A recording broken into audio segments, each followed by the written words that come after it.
Assalamualaikum warahmatullahi wabarakatuh. Balik lagi di mata pelajaran spreadsheet. Hari ini kita masuk bab baru. Kemarin kan baru selesai ulangan ya. Nah, hari ini aku mau bahas bab baru. Namanya adalah mengentry dan mengolah data berdasarkan karakter sel.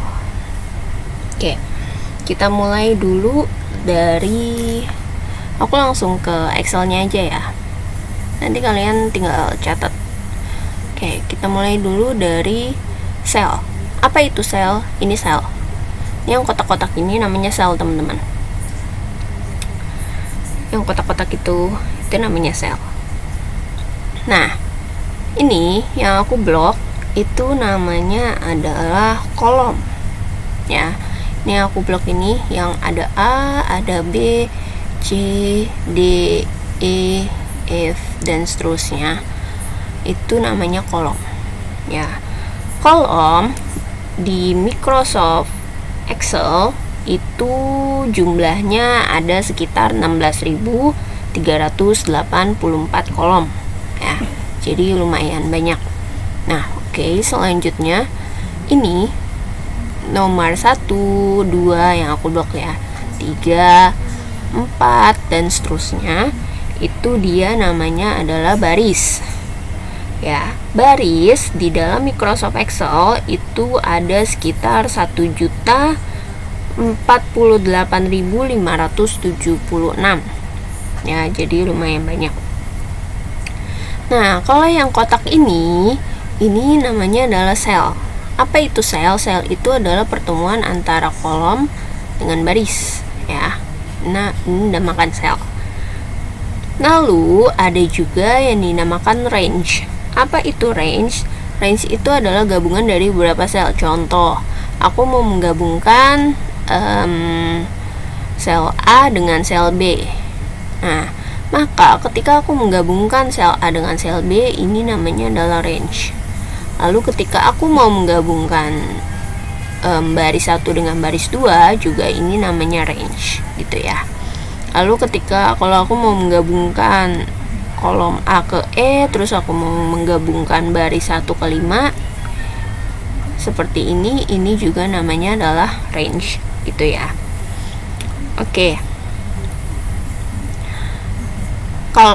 Kalau kita mau melihat sel yang aktif, sel apa nih yang sedang kita klik? Misalkan aku klik di sini. Nah, ini akan muncul di sini. Di sini udah kita bahas ya, ini namanya name box, di mana huruf yang pertama itu adalah kolom A. Terus yang terakhir 1 itu adalah baris 1. Jadi dibaca kolom A baris 1 gitu ya.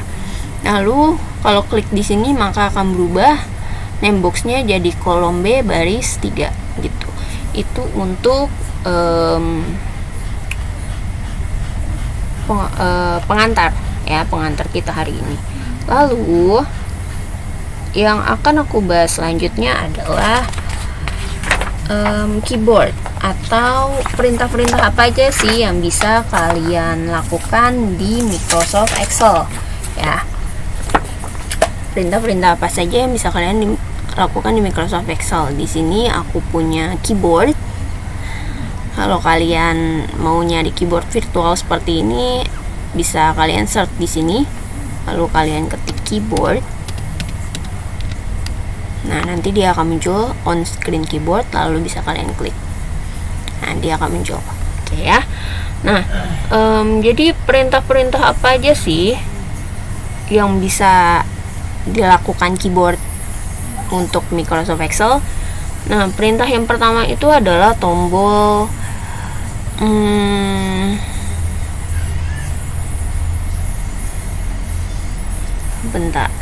tombol panah ya. Kalian bisa lihat di sini tombol panah ya. Aku klik ini. Aku akan klik tombol panah kanan, maka dia akan bergeser ke kanan ya. Kalian bisa lihat ya. Dari tadi selnya ada di A1, lalu aku klik yang tanda panah ini, maka akan ke B1.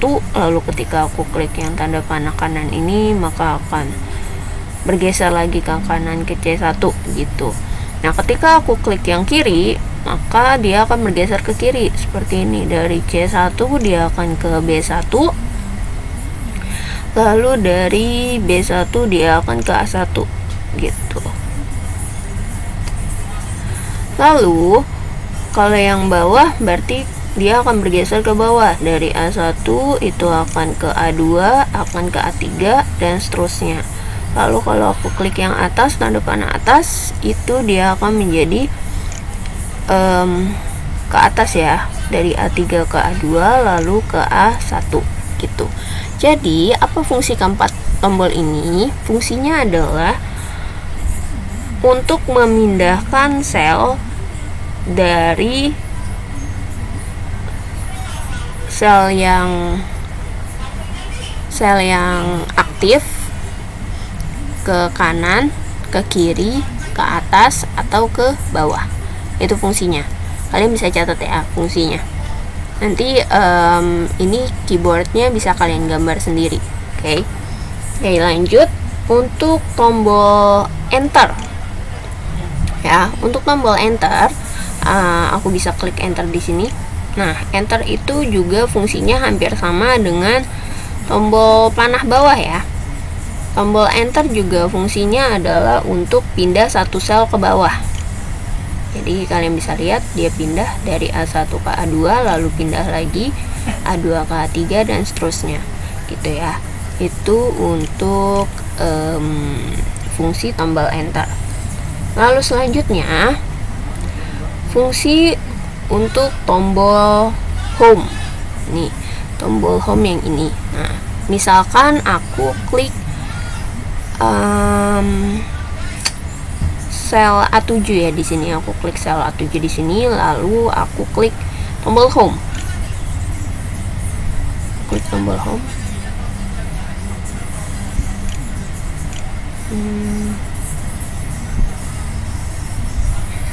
Oh sorry, aku klik, contohnya aku klik tombol B5, terus aku klik tombol home. Nah, dia akan pindah ke kolom A. Jadi fungsi tombol home adalah pindah ke kolom A ya. Coba kalau misalnya aku jauh ya, tombol selnya aku taruh di R nih ya, selnya aku taruh di R1. Kalian bisa lihat ya, aku taruh di R1, lalu aku klik home, maka dia akan berpindah ke A1 gitu. Jadi fungsinya tombol home adalah untuk memindahkan sel ke kolom A ya, bukan ke kolom A baris 1 ya, tapi hanya kolom A. Soalnya kalau misalnya aku klik di sini, ini kan selnya ada di kolom R baris 4 ya. Kalau aku klik home, maka dia tidak akan pindah ke sel A1, tapi dia hanya pindah ke kolom A tanpa merubah barisnya gitu ya. Oke, itu fungsi untuk tombol home.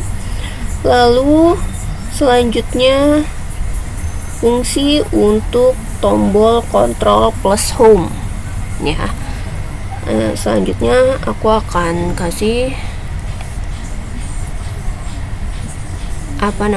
pengertian dari control plus home. Control plus home itu maksudnya gimana? Control plus home itu maksudnya kalian klik kontrolnya kalian kalian tahan, terus habis itu kalian juga tekan home di sana gitu. Nah, di sini aku tekan kontrol ya, terus habis itu aku tekan home di sini. Nah, maka dia akan kembali ke sel A1 ya. Coba kalau misalnya aku klik di sini R8 ya, selnya ada di R8, lalu aku tekan kontrol, lalu aku tekan home, kalian langsung tekan berbarengan ya, kontrol ditekan terus home juga ditekan ya. Ini karena aku pakai virtual, jadi bisa satu-satu, tapi kalau misalnya nggak pakai virtual nggak bisa. Oke, tekan kontrol lalu tekan home, nah maka dia akan kembali ke sel A1 gitu ya. Oke, lanjut. Sekarang misalkan aku pindah ke key 8. Awalnya aku ada di D2 ya. Awalnya aku ada di D2D, terus aku pindah ke key 8. Nah, ini kalian akan melihat fungsi dari tombol kontrol nih ya, kontrol plus N. Nah, dia akan pindah ke A1. Kontrol plus N itu fungsinya apa? Fungsinya adalah pindah ke posisi sel terakhir yang sedang digunakan. Coba aku kontrol lagi, aku N lagi. Nah, dia akan pindah ke A1 gitu ya. Jadi kontrol plus N, nah dia akan pindah ke A1. Kontrol lagi, N lagi, nah dia akan tetap pindah ke A1. Jadi kontrol plus N itu ya, pindah ke posisi sel terakhir yang sedang digunakan. Oke, lanjut. Sekarang aku akan buat fungsi dari patch up. Misalkan aku taruh di sini J10 ya. Aku taruh selnya di J10, lalu aku patch up.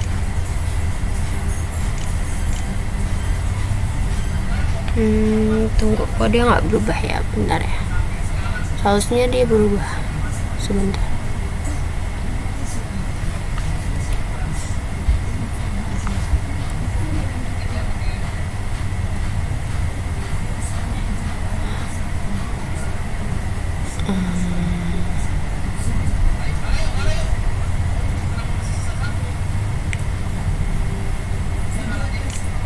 Oke, nih contohnya adalah gini. Awalnya aku pindah nih, tahu-tahu ke sel I62 gitu ya, padahal aku lagi ngetik di sini nih A1. Contoh, aku ketiknya di sini aku gitu. Terus tiba-tiba aku pindah ke sel ini K56 gitu kan. Aku pindah ke sel K56. Nah, ini fungsi dari patch up ya. Sorry. Ini fungsi dari patch up. Jadi aku dari K56, kalau aku nge-patch up, nah maka kita akan naik satu layar ke atas ya. Ini sesuai layarnya ya. Ini akan naik lagi, kalau kita patch up lagi dia akan naik lagi 10, lalu kita akan naik lagi ke, nah itu. Jadi fungsinya adalah naik satu layar ke atas ya. Itu fungsi patch up, untuk menggulung satu layar ke atas. Lalu apa fungsi patch down? Patch down itu fungsinya seperti ini. Misalkan ada di A1 ya, kalau aku patch down akan seperti ini.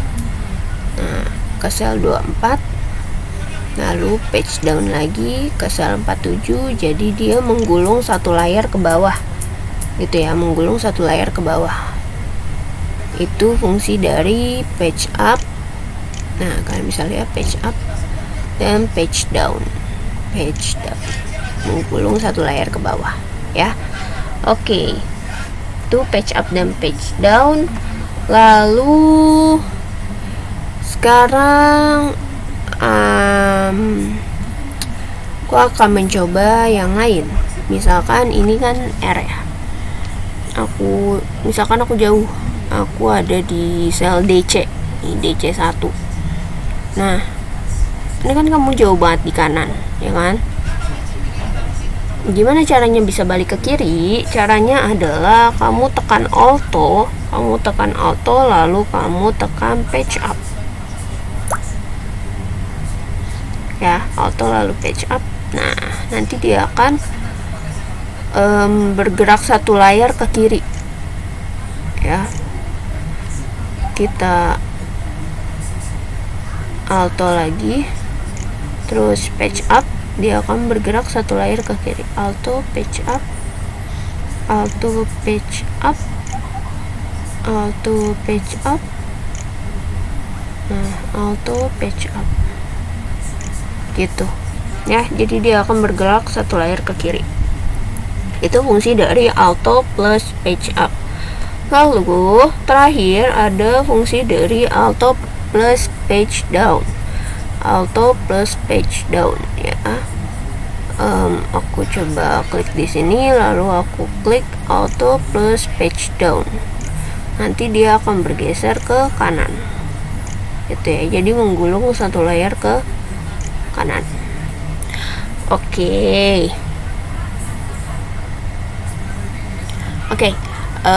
Itu dulu untuk hari ini. Silahkan dicatat apa yang sudah aku terangkan, terus silahkan catatannya di upload di Classroom ya. Kalau ada pertanyaan bisa tanya aku. Sekian, wassalamualaikum warahmatullahi wabarakatuh.